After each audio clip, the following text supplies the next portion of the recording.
ia requerer um tempo maior, um palavreado maior.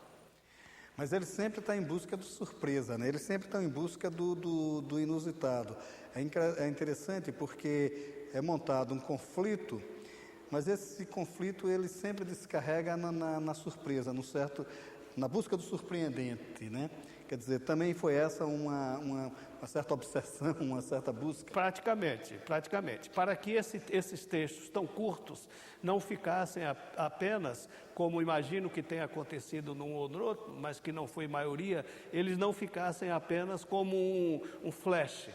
Então, eu procurei que ele tivesse também o mínimo enredo que fosse, e que ele detonasse de uma certa maneira, para que, mesmo curto, você acabasse de ler com a sensação de que alguma coisa lhe pegou, para que isso fique, porque senão poderia passar muito desapercebido, como uma coisinha que você leu assim rapidamente.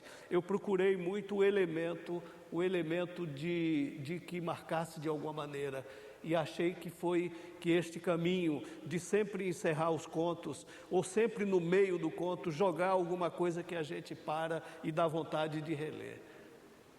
Né? Eu penso que são contos para ser lido e relido. Ele é muito curto, se a gente lê e passa a página, ele fica, parece que não registrou. Então a minha intenção, a minha vontade, a minha esperança é que cada um deles dê vontade da gente voltar a página e reler, entendeu?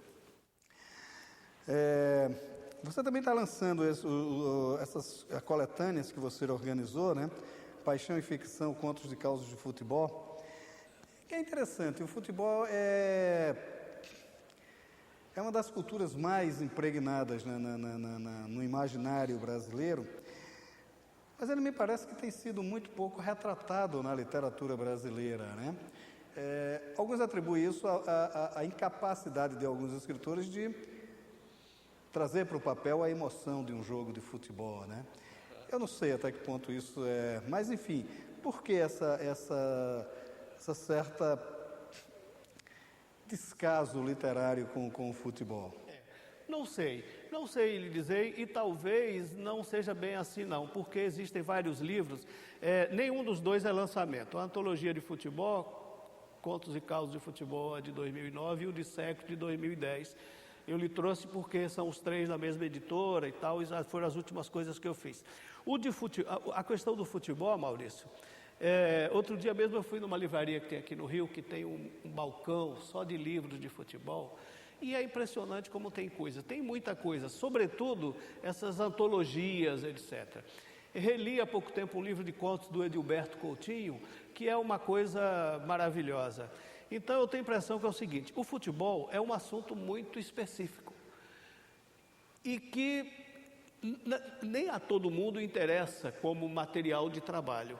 Tem muito escritor que gosta, mas não tem a menor vontade de escrever sobre futebol. Agora, o que registra-se é que a maioria de quem escreveu sobre futebol escreveu bem, escreveu coisas maravilhosas, como o Armando Nogueira, como as crônicas do Aldir Blanc, como os textos do Mário Filho, né? Que são vários livros. Então existe uma boa, como é que eu diria, uma boa galeria de tipos criados a partir do futebol, e na parte de pesquisa, os jornalistas, os pesquisadores, os historiadores de futebol, também tem muita coisa interessante. Se a gente procurar direito, tem até um site na internet que chama Livros de Futebol, que eu estava olhando outro dia a quantidade de títulos que tem, e eu particularmente gosto muitíssimo do assunto. Eu tenho um livro infantil chamado Voo do Pássaro Garrincha, dedicado ao Garrincha.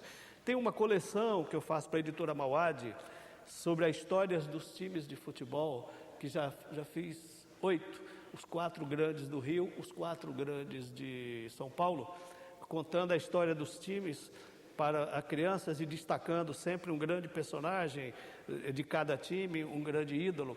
Eu gosto muito do assunto. E quando resolvi organizar essa antologia, Eu fiz uma ótima pesquisa mesmo, uma pesquisa que eu fiquei um bom tempo procurando, e procurei fazer uma coisa bem variada, assim, de contemporâneos com mais antigos, e aí eu coloquei Mário Filho, e aí eu coloquei Armando Nogueira, e aí eu coloquei jornalistas do esporte como Renato Maurício Prado, cronistas como o Aldir, e sempre com uma visão mais para a literatura do futebol e não para a história do futebol. Então esse foi um livro que eu fixei na literatura e desprezei um pouco a possibilidade da parte jornalística sobre o tema, que também é muito interessante, que tem muita coisa boa. Mas ficou muito a parte do cronista, né? Quer dizer, a crônica acaba prevalecendo. Crônicas e contos. Né? Agora, exatamente essa parte de ficção. Você falou do livro do Edilberto Coutinho, Maracanã a Deus, que é um clássico, né? Mas assim, do ponto de vista de ficção mesmo, a não ser esse livro do Edilberto Coutinho, não me ocorre nenhum outro assim que tenha... De ficção mesmo, usando o futebol como personagem. Como personagem de futebol. Tem um livro do Ivan Santana, né? O Paraíso é bem bacana, que também retrata sobre o ambiente do futebol, mas não do jogo do futebol, é do entorno. Né? Tem muita coisa juvenil, o Marçal Aquino tem um livro, o Eliezer da Bahia, que esqueci o sobrenome, ele tem um livro chamado O Goleiro Diante do Pênalti. Tem coisas mais juvenis, você tem razão. A ficção mesmo para adultos eu acho que tem pouca coisa. Tem muitos artigos, muitos ensaios, muitos escritores como o Zé Lins, que escreveu coisas sobre futebol, mas não livros específicos inteiramente dedicados ao futebol. E mais voltado à questão da ficção, né? É uma pena, é um assunto a se pensar aí. Agora, Contos e Crônicas de Sexo, Amor e Paixão, que você também está lançando pela Mirra, né? Você também recai sobre essa amplitude da pesquisa. Você vai aqui de João Pernambuco até o texto de João mesmo do Rio, seu, né?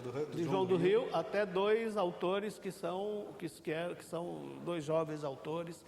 Eu também fiz isso, tentando pegar clássicos contemporâneos, grandes escritores contemporâneos, como Reinaldo Valinho Álvares, e até dois jovens, o Fernando e a Paula, que são dois jovens escritores. Tentei também fazer essa mistura, a mesma coisa que eu tentei com o futebol.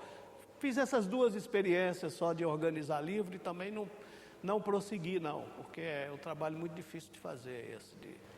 E sempre fica faltando alguma coisa, né? Quer dizer, a antologia, organizar uma antologia é organizar a falha, já dizia. Exatamente, é organizar os esquecimentos e etc. Né? E de uma certa maneira também, quando surgiram discussões sobre um livro que foi organizado, acho que o do Nelson Oliveira, sobre a geração 00, que sempre vem muito essa discussão, não, é uma antologia do organizador, né? É o que o organizador acha que compõe aquele painel, porque na verdade não dá para ninguém juntar tudo o que há sobre o futebol, uma quantidade de coisa que fica de fora, de sexo então nem se fala, e também é o que está à mão, é o que é acessível, é o que é possível fazer, é o que você consegue contratar, porque tem coisas que os autores não permitem, ou as editoras e tal, então tem esse impedimento que é a parte mais desagradável desse trabalho. Entendeu? Mais complicado, né? Luiz, tá ótimo. Obrigado pela sua participação aqui na leitura, sucesso, né, para os livros, né, e para a nova editora também. Tá, eu que agradeço estar aqui mais uma vez, falando com você. Muito obrigado. Obrigado.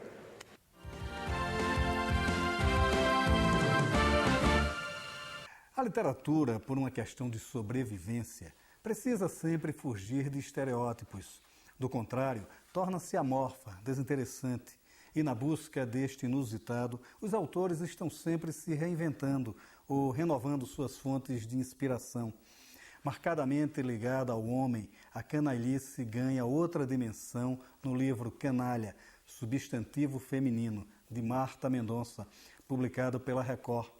As crônicas reunidas no volume mostram mulheres no extremo do exercício da crueldade, mulheres que, com requinte, tiram o máximo proveito do seu poder de sedução.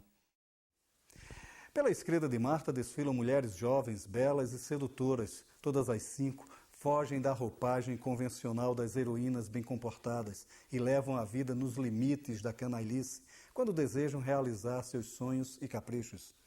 Curiosamente, no entanto, não se trata de um livro misógino. O texto, bem-humorado, embora seco e direto, de Marta, suaviza todas as maldades e suas mulheres, enfim, tornam-se pessoas normais que, acima da condição feminina, se vestem com o mais autêntico tecido de humanidade. Também fugindo da obviedade, se escrevem os contos de um livro pensado por escritores baianos.